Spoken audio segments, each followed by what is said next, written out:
Okay, so good evening and welcome to Inside Track Live, second installment of our hopefully quarterly series where we interview some transit personality. My name is Paul Lucas. I'm a volunteer and board member of Market Street Railway, and presumably I don't need to go through all the details of what Market Street Railway is because you're here. But briefly, we're a nonprofit organization that supports historic transit in San Francisco. If you'd like to say without us, it would be a bus. And tonight, our mystery guest is Val Lupins, who is a cable car gripman and has been so for the last 19 years and counting. This month is 19. Yeah, well, congratulations on that.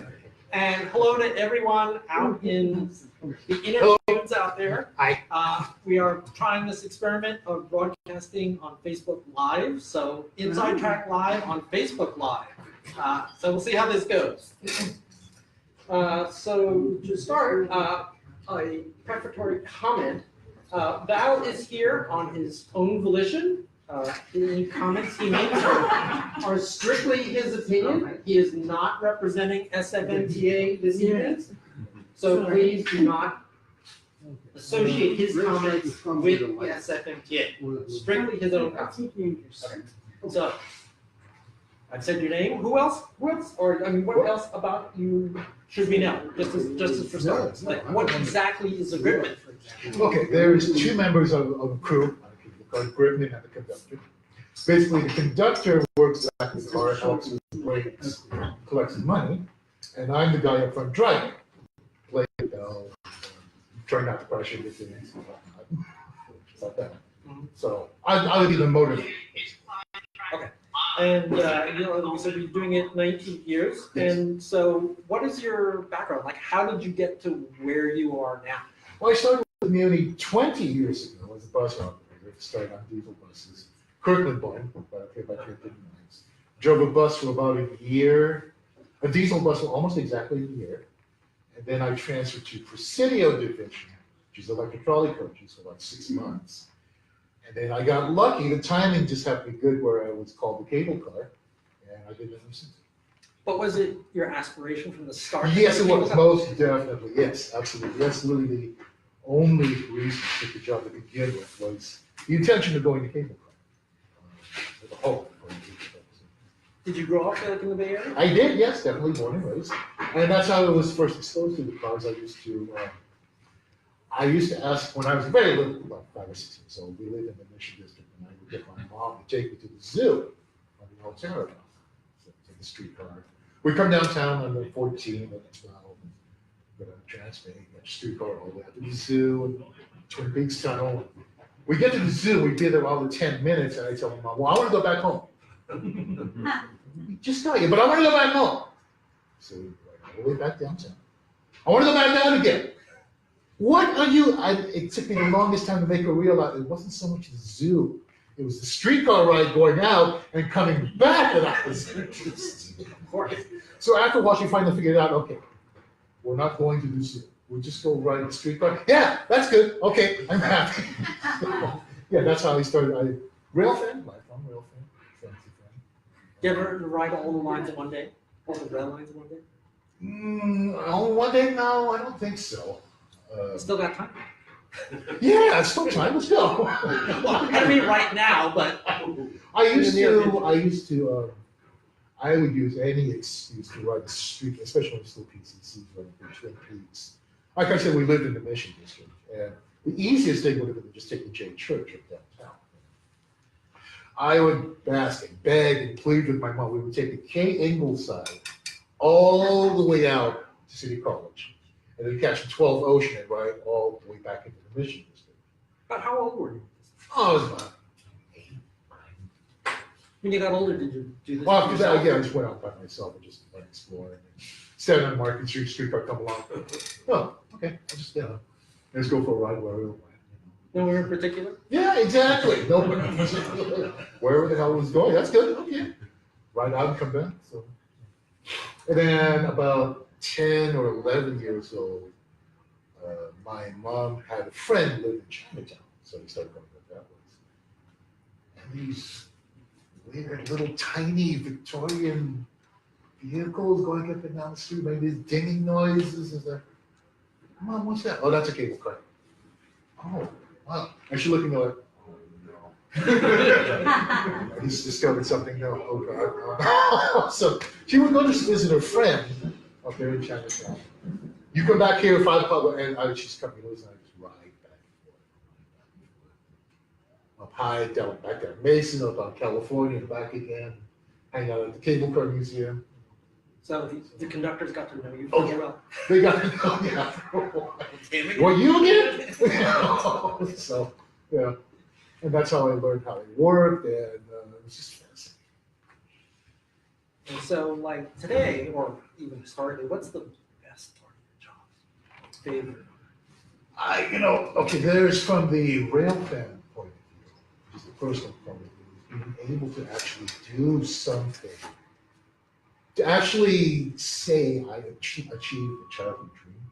Very, very few people can honestly say, well, I wanted to be whatever since I was a little kid. I wanted to be a spaceman or whatever. I wanted to be a cable car from the time I was a little kid. And I can honestly say that I accomplished my goal. So, Congratulations. thank you. So they'll have to drag you off the car kicking and screaming at some point. You got to pry my cold dead fingers out.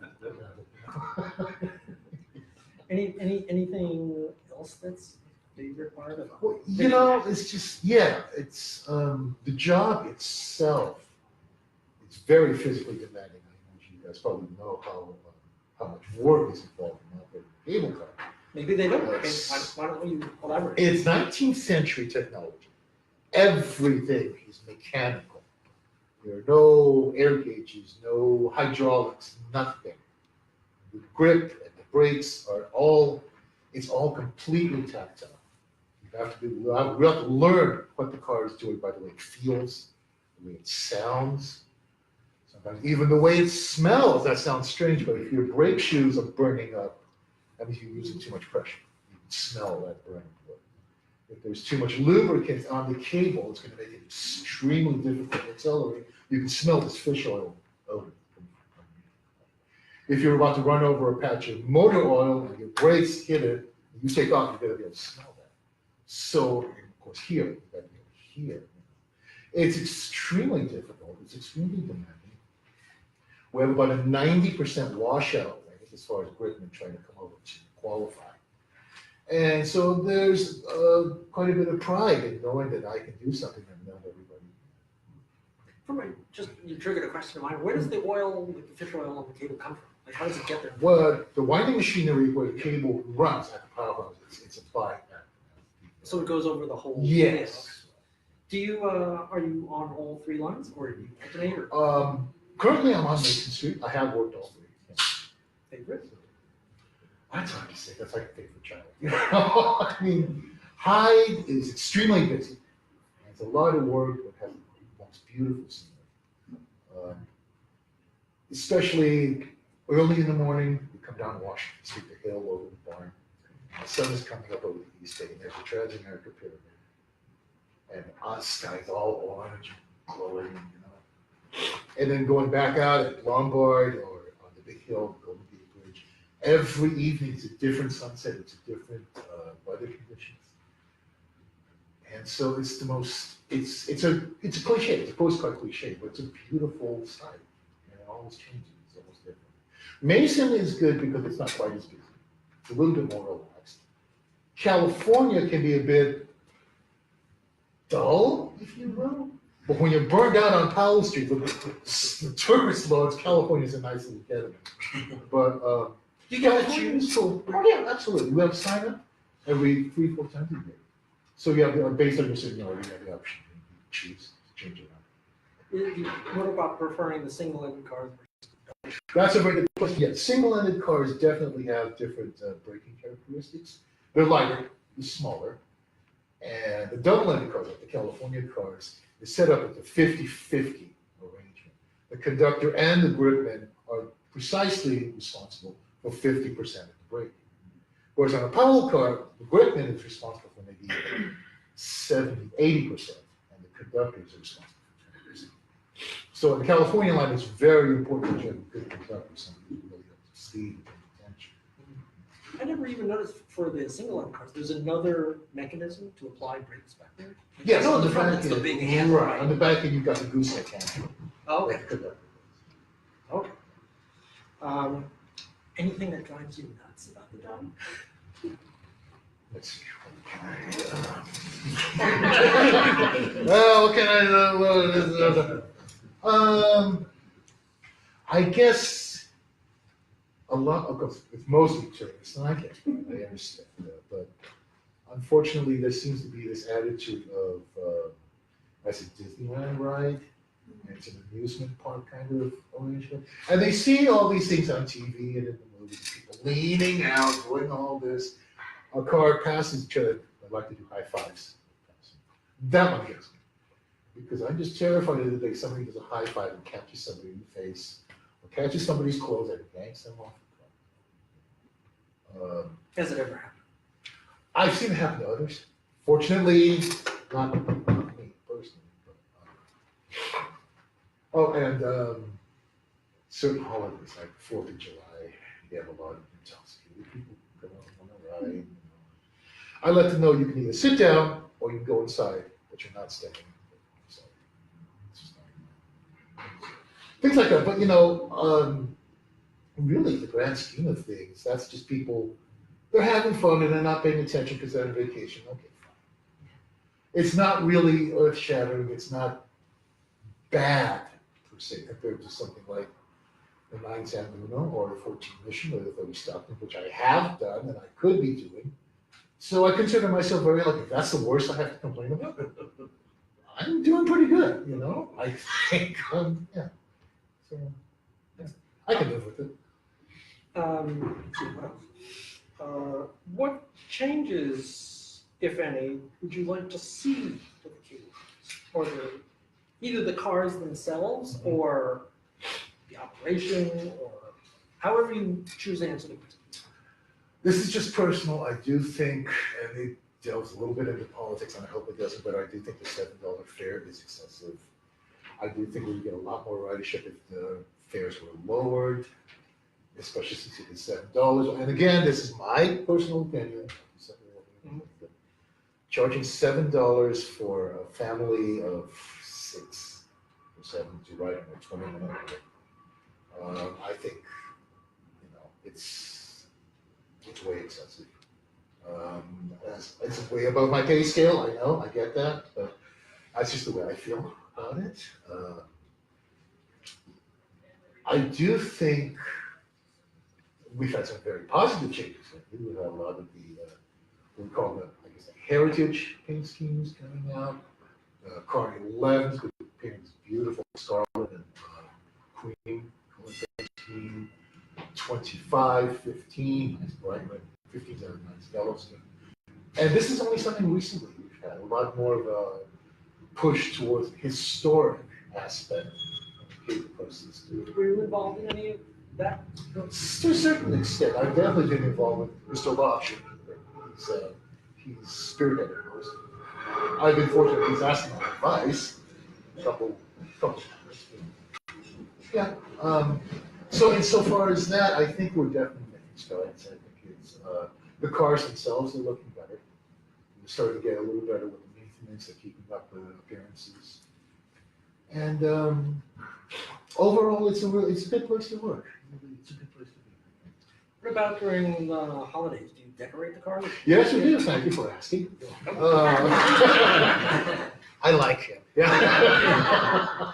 We decorate the cars for Christmas, and we have something called the Cable Car Division Senior Holiday Luncheon. It's a luncheon that we put on. It's by the rank and file operators. It's completely volunteer. Money all comes out of our own pockets. And we take about 150, maybe 200 at most, senior citizens from about 5 or 6 different convalescent hospitals in Thailand and also in the city, and give them a nice holiday lunch, nice warm meal with the entertainment, whatever.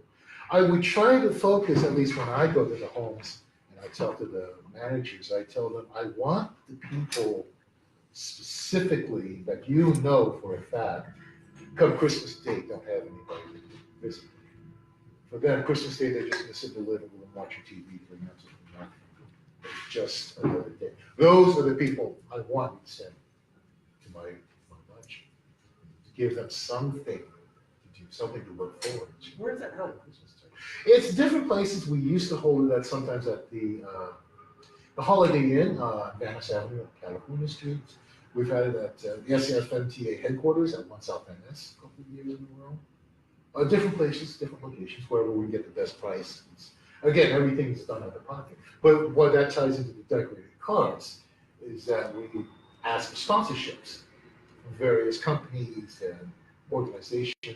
You decorate the car, you sponsor the car, you put your name on it. The money that we get from that sponsorship goes to pay for the lunch. How long has that been going on? The luncheon itself is going on its 40th year.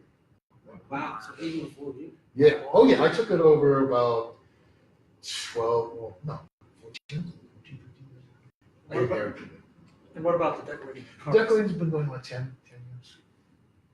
Did you help get that started? I did actually myself, my friend Jeremy, Frank Cepeda, quite a few of us. It started with just the one car. Car 13 was great, green and red. Perfect Christmas colors. And then after a while, one of the other, one of my other co-workers came up with the idea, well, why don't we decorate the cars and sell sponsorships and make money from that to do lunch? So that's what that started.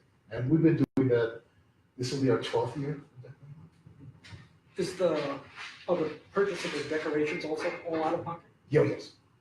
And I imagine for the first one, you had to figure out like what was possible to do, like what you could string safely on the Yes, car. exactly. I got a whole list for people, sponsors who come in. Okay, but before you do anything, you cannot do this. You cannot do that. You can't use glue, tape, staples. You can't do this. So it's all been trial and error over the last 10, 12 years. But fortunately, with the cable car, there are all kinds of little nooks and crannies and hooks and whatnot. You can actually easily decorate a car, not use next to nothing as far as adhesives and chains, so twist ties, string, and whatnot. Plastic ties, we use tons of plastic ties. And lots of people should know, but maybe they don't. There's no, a cable car is pulled by a cable, so there's no motor, so there's no electric power. So Well, where we do power have lights? the batteries that power the lights. Okay. So we use So you plug the decoration. inverters, like power inverters to go from DC to AC. And how can, let's see, how can you think Market Street Railway might begin to play more role in the cable cars? Because we're even thinking of pursuing that. I think Mark Street's doing a fantastic job, like I said, with the heritage train schemes. A lot of that came across because of Rick, because of Market Street's work. I know we have a couple of cars coming out in the next couple of years. Powell number 8, California number 55. They're going to be painted in the green and cream scheme in the 1950s, which is going to look really cool. And just keeping them up to date and keeping them going. I think Market Street's doing a fantastic job. No, thank you. Oh, actually, I have a follow-up question about the Christmas decorations. Yes. The first time that you wanted to do it, how much convincing did you have to do that MTA to allow you to do it in the first place? Not a whole lot, actually. They were pretty good. My superintendent was like, okay, how long are you going to take? But yeah, all right, fine. Yeah. And now it's come to, you're going to decorate, right? We're going to decorate. They come to expect it. How many of the cars do you decorate now? Depending on the number of sponsors, we have between maybe 6 to 8. And how many run on the line actively at any one time? Maybe 5, 6 of them. Okay. So, most of them tend to be on Powell Street. We try to get all 3 lines. And there have been times when all 6 or 8 cars have been on the street. Well, at this point, I'm out of questions, but we'd love to open it up for questions from the audience and maybe also from the internet if this actually works. But before we do that, I kindly ask people to limit your questions about historic transit in San Francisco, and probably more specifically the cable cars, and specifically not things about Muni in general, like complaints that you had to wait 2 hours for the 14 mission bus, or stuff like that. That's the outside the scope of tonight's intent. So with that, do we have, yes. Wasn't there an old cable car that was sold to a museum on the East Coast? What do you feel about that? And also, how do you feel about San Francisco not having a museum to display things like that? First of all, with car 28, which is the one that went back east, I'm really torn. It was one of the last open cars left over from before the earthquake. An open car being that the entire side was exposed. There were just running boards and stanchions and exposed benches. I was actually somewhat puzzled that any museum would want a cable car because what can you do with it? If you do have a narrow gauge 3'6" track, you're going to really dig out the trenches and install cable pulleys and all of this. So I understand it's going to be on static display. I realize that. I think given the choice between sitting and rotting in an open field or going to another better home where somebody will take care of it, I guess lesser of two evils. As far as the museum aspect, we do have the cable car museum. I know they're very limited in scope in terms of space, funding. There's only so much that they can do. I suppose that's something else that Market Street Railway maybe at some point could take over. Is some more of the historic preservation. But again, with cable cars, it's very difficult because it's not like a standard rail vehicle where you just plop it down on the track, put the trolley pole up and get it to run. There's literally nothing else you can do with a cable car, unless you're in Powell Street or California or in Mason, other than just sit there and look at it. So it's extremely limited in its usefulness. Just seems like it would have been nice to have restored it and run it on the line. I agree. I agree completely, yeah. Yesterday, I saw a tweet from the MTA that said there was a stalled cable car in front of the powerhouse. And I was curious about how it could be a stalled cable car and what happened to that. It could be any number of things. It could have been the cable itself that stopped running. Usually that's a problem. And when the cable stops running, everything stops. Yeah. My car and the car down the street and the car behind me were all dead in the water. It could be a problem with the car itself. It could be a mechanical problem with the grip, brakes, any number of things. But it does happen quite a bit. It's 19th century technology. The system itself, of course, the material is modern, but and the way it works is pretty much exactly the same. So when things break down, they break down. So stall, the use of the word stall Stall may not is be an funny. accurate description of what It could actually be, going on. yes, it could be just the one car. What about the That's what they Mason say. taking the turn in front of the barn if it gets stuck? What's That's another thing, yeah. that could be a stall. Can you Right. explain that to it? Explain that corner. There's two ways we take a turn. One is called a pull curve, and one's called a let go curve. A pull curve is where you simply grab onto the cable, and the cable pulls you around the corner, usually going uphill. A let go is the one in front of the barn, where you have to build up your speed up to a certain point. It's called a let go point. Build up your speed and then drop the cable out and use your momentum to drift around the corner. It's extremely difficult because if something cuts you off, a pedestrian, a car, anything, you slam on your brakes, now you're dead in the water and now you are stalled. Because you lost your momentum. The cable has already taken a different path. You can't use You it. can't reach the cable. You can't, exactly. That's probably. That happens quite a bit. So if it was that location, that could have very well been that. They said it was right in front of the barn. That could, yeah, that could well have been. Out of curiosity, why doesn't the cable just follow the path of the track? Why does it have to take a different path? At that point is because the cable runs back into the powerhouse. Yeah, and pretty much any time the cable deviates from the tracks, It's because you have the terminal where the track goes in one direction and the cable has to spin and go back again. Or on the California line at Mason, by the Fairmont Hotel, again, the cable veers off to go back to the powerhouse, then go back up the street. So, but for the most part, the cable will follow the tracks and so far as much as possible. And speaking of the cables and dropping the cables, remind me, which is the line, the California line and the Powell line cross? Which is the one that has to drop? Powell is the one that drops it. Okay. Does everyone know what we're talking about? Because the two cables cross, so one has to be on top, so you have to drop the other. All right. Any other questions? Yes. So, in the original days when they did this in the 1800s and they first had that first trolley that came across in the fog and everybody was a little nervous about that whole going across in the fog. What's it like?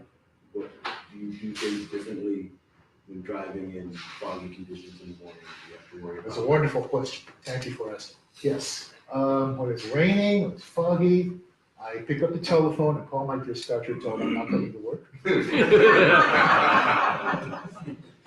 Okay, no, well, but yes, you definitely have to use a different technique because it's like walking down the sidewalk when it's kind of misty. You hit your foot hits that sewer grate, and you go, right? The tracks are slick. Wooden brake shoes, the 2x4s. If you've got a good heavy downpour, you have a chance for the wood to soak up some water and become a little bit more smooth. But that first, like you said, very good point. First couple hours, got a little bit of mist on the tracks, still got dry wood, and your brakes are smooth. Sticks.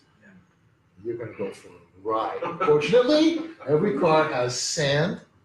You drop sand. And the thing is, you want to drop the sand at just the right point before you come down the hill. You get the sand between the tracks and the brake shoes. And get the brake shoes to come down on top of the sand. And it crushes the sand with the dust and gives you that braking traction. But, yes, Kate. Is it the same sand for all vehicles? Yes. Did But it just get it from Ocean Beach or does it come from somewhere? as far as I know, it comes from Home Depot. I've seen the same bags there. It's like, oh, yeah. Well, actually, it's industrial sand, so the grains actually keep very large. I think ocean sand would probably do Two very fine. So, Actually, speaking of these adverse conditions, do you have like a most harrowing experience that you can share? yeah. I can still tell you about the very first time I went down Hyde Street in the rain. Because Hyde is the big hill, the famous one in all the world. It's a 20% grade. Now, 20% grade is about equal to what you saw on a ski slope. It's my first time in the rain. So I come up there and look down. I can do this. I can do this. Yes, I can. I can. You have to do this. How long have you been on the job? I've been on the job about 6 months. Okay. And see, I started in the summer, so I had a good 5-6 months of beautiful sunny weather. And then the rain hit. And I go, oh, dear God. So, as you come out of the ground, you will grab onto the cable, but not so hard that you get a nice gentle grab on the cable, pull you over, and then drop the sand and hit the brakes. So what I did, I grabbed the grip handle, and I bent back as hard as I could. And the car went boom! Boom! But in the car and came down, because now I'm on the cable. Okay, we're moving. Good, good. And I applied the brakes, we're moving. Now, I need to get it stopped. Okay, I got it moving. Now the stopping part. How am I going to do this? And I rode it all. It's a 2-block long grade. And all the way down the hill, I'm going, okay. 1, 2, 3, no, 1, 3, no, wait, 1, 4, damn, I forgot to say, wait, this, wait, and so I got to the bottom and I released the grip, released the cable. She just took off that thing. No. So I came back on the brake handle, which only served to jack the car up. And now I'm sliding on these 2x4s. And now I'm going, okay. I'm going to die. At least I got a chance to say I did this before I died. But I'm going to die. So this is good day. And fortunately, see, I remember, this is like 19 years ago, I still remember this. It wasn't a very heavy rainstorm. I hit a patch of dry track, which gave me just enough braking traction. The car went boom.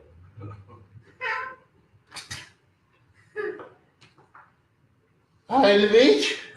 Fisherman's Wharf. Last stop. End of the line. You